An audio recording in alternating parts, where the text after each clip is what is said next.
So that's one way to clean it up. Less invasive. I think it's also less thorough. I can never seem to get it quite as clean doing that as if I had taken all the components apart and washed them in the sink. But for a phone like this, which is such a nuisance to get apart, this is fine. It's clean enough to use. So I made a bracket.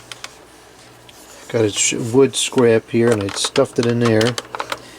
And if we were on a flat surface, which we're not, let's move over. We are on a flat surface, we're on a hard surface.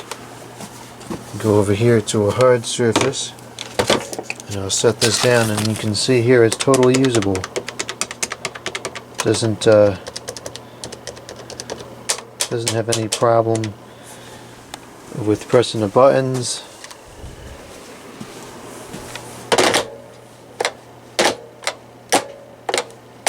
No problem with that, so that'll work fine. I was going to do the hot glue thing, but I figured this would take a lot less time and it'd be easier for storage too. So that's that. Both AT&T 732s are ready to go.